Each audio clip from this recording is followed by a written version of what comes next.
இன்னைக்கு நம்ம பார்க்க போற டாபிக் வந்து ஸ்கொயர் ரூட் நம்பர்ஸ்க்கான ஷார்ட்கட் பார்க்க போறோம். ஸோ ஸ்கொயர் ரூட் நம்பர்ஸ்ங்கும் போது 4 டிஜிட் நம்பர் இருக்கும். அதுக்கு ஆன்சர் இதுக்குமேவும் 2 டிஜிட் மட்டும்தான் வரும். ஓகேவா? ஸோ நம்ம 1 ஸ்கொயர்ல இருந்து 10 ஸ்கொயர் வரைக்கும் உள்ள வேல்யூ மட்டும் நமக்கு தெரிஞ்சா போதும்.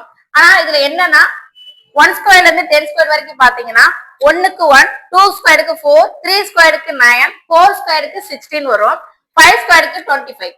அதே இது 6 ஸ்கொயருக்கு 36, 7 ஸ்கொயருக்கு 49, 8 ஸ்கொயருக்கு 64, 9 ஸ்கொயருக்கு 81. ஓகேவா?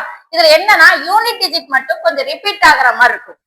149ங்கிற நம்பருக்கு யூனிட் டிஜிட் நம்பர். அதே மாதிரி இங்க பாத்தீங்கன்னா 149 அதே நம்பரு கீழே அதே நம்பர்ல ரிவர்ஸ்ல வர்ற மாதிரி இருக்கும். ஸோ இதை மட்டும் நீங்க பாத்துக்கோங்க. இதுல இருந்து கொஞ்சம் கியூப் ரூட்டுக்கு எப்படி ஷார்ட்கட் பார்த்தோமோ அதே மாதிரிதான், அதுல கொஞ்சம் டிஃப்ரெண்ட், அவ்வளவுதான்.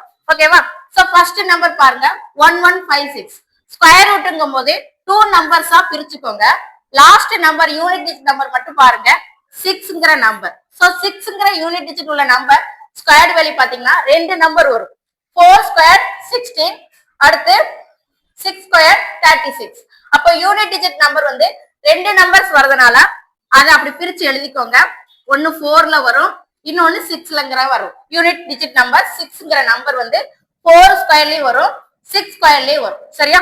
சோ அப்போ இதுல எதை எடுக்கணுங்கிறத நம்ம முன்னாடி இருக்கிற நம்பரை வச்சுதான் கண்டுபிடிக்க முடியும். அப்ப முன்னாடி என்ன நம்பர் இருக்கு?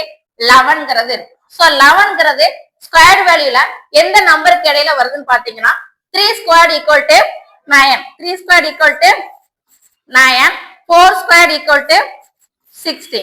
9க்கும் 60க்கும் இடையில தான் 11ங்கிற நம்பர் வரும். சரியா? சோ அப்ப இதுல 3யும் 4 அடுத்தடுத்த நம்பர் என்ன செய்யணும்? 3க்கு அடுத்த நம்பர் என்னது? 4. இத ரெண்டையுமே மல்டிபிள் பண்ணணும். மல்டிபிள் பண்ணீங்கன்னா 3 into 4 என்னது? 12. சோ 12ங்கிற நம்பர் இங்க இருக்கக்கூடிய 11 விட என்னன்னா பெரிய நம்பரா இருக்கு. அப்படி பெரிய நம்பரா இருந்துச்சுன்னா இதுல என்ன நம்பர் எடுக்கணும்? சின்ன நம்பரை எடுக்கணும். அப்போ 2 டிஜிட்ல ஆன்சர் வரும் சொல்லியிருக்கேன். ஒரு டிஜிட் எழுதியாச்சு. அப்ப இன்னொரு டிஜிட் எழுதணுமா? சோ இன்னொரு டிஜிட் வந்து எப்பவுமே இதுல லோயர் வேல்யூ மட்டும் எடுத்தா போதும். அதுல 3ங்கிற நம்பர்ஸ், அவ்வளவுதான். அதே மாதிரி இன்னொரு நம்பருக்கும் பார்ப்போம். 6241ங்கிற நம்பருக்கு வந்து ஸ்கொயர் ரூட் நம்பர் என்னன்றத பார்ப்போம்.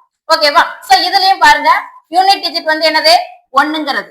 1ங்கிற யூனிட் டிஜிட் முடியக்கூடிய ஸ்கொயர் வேல்யூ எத்தனை இருக்குன்னா 2 இருக்கும். ஒன்னு என்னது? 1, இன்னொன்னு என்னது? 9. 9ங்கிற நம்பர் ஸ்கொயர் வேல்யூல 1ங்கிறதுல முடியுதா? சோ அப்போ இதுல எது போடணுங்கிறத முன்னாடி இருக்கக்கூடிய 2 டிஜிட் நம்பர் தான் டிசைட் பண்ணும். அப்போ 62ன்னு இருக்கு. சோ 62ங்கிற ஸ்கொயர் வேல்யூ எதுக்கு இடையில வரும் பாத்தீங்கன்னா 7 square equal to 49, 8 square equal to 64. So இந்த 2 நம்பருக்கு இடையில தான் 62ங்கிற நம்பர் இருக்கு.